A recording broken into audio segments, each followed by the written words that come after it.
국세청은요, 특히 기업에게 때로 저승사자 같은 정말 공포의 대상이죠. 하는 일은 세금을 매기고 또 걷는 것이지만요, 역대 정권 모두 국세청을 이른바 이 대기업 사정용으로 활용해온 게 또 엄연한 현실입니다. 그래서 최고 권력기관 가운데 하나로 꼽히는 게 또 사실입니다. 그런 만큼 국세청장은 외견상으로라도 이 정치적 중립성이 강하게 요구되는 자리이고요. 그래서 형식상 차관급인데도 국회 인사청문회 대상으로 규정돼 있고요. 역대 정권은 국세청의 고위 관료 출신들을 대대적으로 임명을 해왔습니다. 그런데 이재명 대통령이 이런 자리에 여당의 현역 비례대표인 임광현 의원을 임명을 하니까 야권과 업계 일각에서는 우려와 비판의 목소리가 나오고 있습니다. 네, 이재명 대통령이 국세청장 후보자로 지명한 임광현 민주당 의원은 서울지방국세청장과 국세청 차장을 지낸 정통 세무관료 출신입니다. 이 세정 전문성은 누구보다 뚜렷하게 갖췄다고 볼 수 있는데요. 임 후보자가 최종 임명되면 현직 국회의원 출신이 국세청장이 되는 첫 번째 사례가 됩니다. 임 후보자는 세무관료 시절 대기업들에겐 저승사자로 불린다는 조사국장만 6차례나 맡았던 보기 드문 기록을 갖고 있을 정도로 조사 전문가라는 평을 듣습니다. 임 후보자는 퇴임 후 지난해 영입 인재로 민주당이 입당한 뒤 22대 국회의원 선거에서 비례대표로 당선됐습니다. 임 후보자는 국회에 들어온 뒤 월급쟁이 직장인의 세금 문제를 다루는 월급 방위대를 이끌면서 상속세와 근로소득세 공제 확대 법안을 내는 등 이재명표 세법 개정을 주도해왔고요.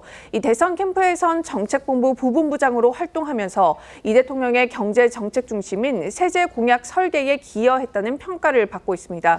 앞서 말씀드린 것처럼 국세청은 국정원, 검찰청, 경찰청과 함께 4대 사정기관으로 불립니다.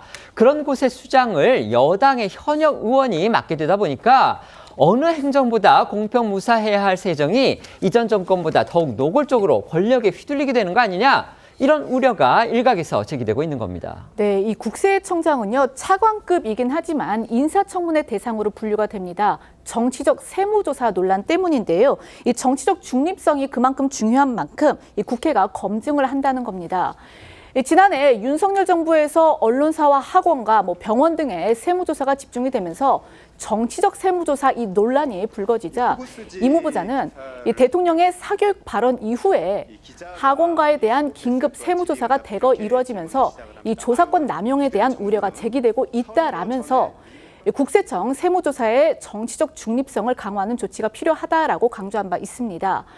또 총선 전에는요, 이 다른 민주당 영입 인재와 함께 권력기관의 민주적 통제 장치가 필요하다면서 국세청장 임기제와 세무조사 권한 남용 금지 등을 담은 국세청법 개정을 주장하기도 했었습니다.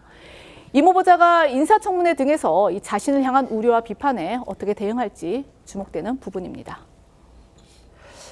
임광현 후보자, 국세청장 후보자입니다. 국세청장의 조사국장을 6번이나 지냈는데 당시에 이 전방위적인 세무조사를 지휘를 해서 기업들로부터 정말 공포의 대상으로 불렸다고 합니다. 그런데 그만큼 또 행정부 입장에서 본다면 그만큼 유능한 세정 전문가도 없다 이런 판단을 할 수도 있습니다.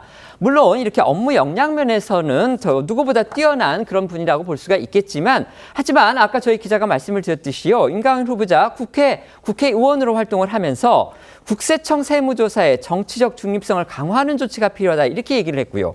권력기관의 민주적 통제 장치가 필요하다면서 국세청장의 임기제까지 주장했던 그런 분입니다.